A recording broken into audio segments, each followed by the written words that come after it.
আপনারা শুনছেন উত্তরের কণ্ঠ। উত্তরের কণ্ঠ থেকে আমি প্রভাত বসাক, তুফানগঞ্জ, কোচবিহার। ডক্টর মোহাম্মদ ইউনূস সাহেব বাংলাদেশের প্রধান উপদেষ্টা। অত সহজ লোক নন, সারা পৃথিবী চষা লোক, অতি উচ্চ শিক্ষিত ও নোবেল বিজয়ী অধ্যাপক। তবে বজ্জাতিটা হাড়ে হাড়ে রপ্ত করে নিয়েছে।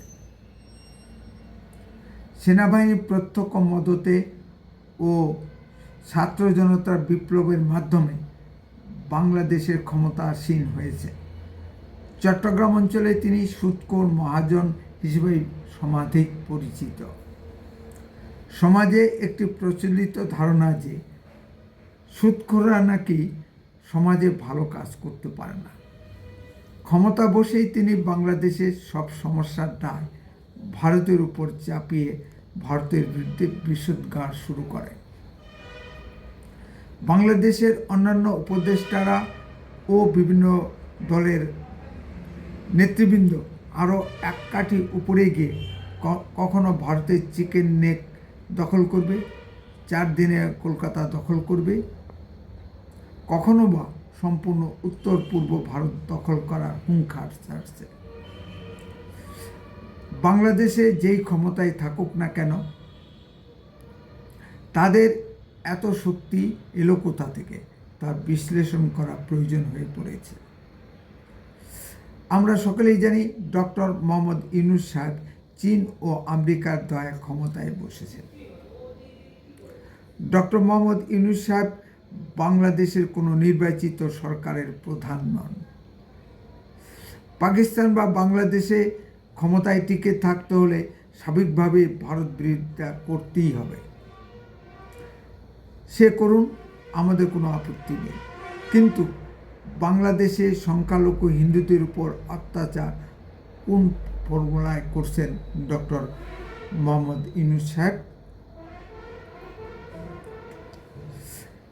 এখানে ডক্টর মোহাম্মদ ইউনূস সাহেবের ও তার উপদেষ্টারা ক্ষান্ত হননি। ভারতকে রক্তাক্ত করার পরিকল্পনা সগর্বে ঘোষণা করেছেন। যে বাংলাদেশের অর্থনৈতিক ও সামরিক ক্ষমতা ভারতের 1%ও নয়, তাদের এই দম্ভ আসে কোথা থেকে? এখানে লুকিয়ে আছে একপালা গান। ডক্টর মোহাম্মদ ইউনূস সাহেব খুব ভালো করেই জানে যে ভারত কখনো বাংলাদেশকে আক্রমণ করতে যাবে না। আবার বাংলাদেশও সরাসরি ভারতকে আক্রমণ করবে না। যা করার করবে ভারতে অবৈধভাবে আশ্রয় নেওয়া বাংলাদেশি মুসলিম অনুপ্রবেশকারীরা। ভারতে কোটি কোটি বাংলাদেশি মুসলিম অনুপ্রবেশকারী ঘাপটি মেরে বসে আছে। এটা ডক্টর মোহাম্মদ ইউনূস সাহেব খুব ভালো করেই জানেন। এই অনুপ্রবেশকারীরা স্লিপার সেল তৈরি করে বাংলাদেশের জিহাদিদের ভারতে ডেকে নিয়ে আসবে। তাই ভারতের নাশকতা চালিয়ে বাংলাদেশে পুনরায় ফিরে যাবে। বিভিন্ন গোয়েন্দা রিপোর্ট ইঙ্গিত দিচ্ছে বাংলাদেশি জিহাদিরা গঙ্গাসাগর মেলায় নাশকতা চালাতে পারে।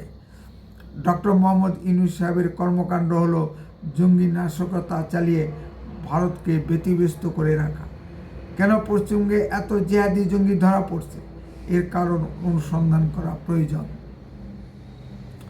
পশ্চিমবঙ্গে ক্ষমতাসীন তৃণমূল সরকার প্রচণ্ডভাবে মুসলিম তোষণে ব্যস্ত। তারা কখনো মুসলিম জিহাদিদের বিরুদ্ধে কোনো ব্যবস্থা নেবে না।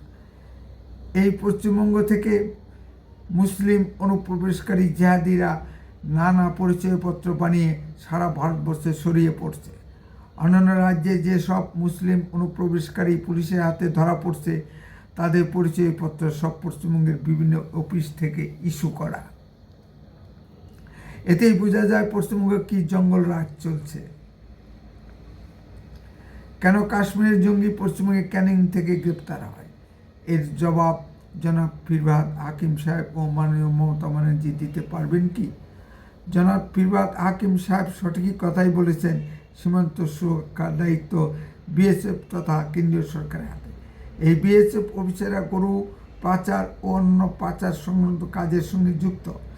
কেন্দ্রীয় সরকারের স্বরাষ্ট্র মন্ত্রককে এদিকে নজর দেওয়া দরকার।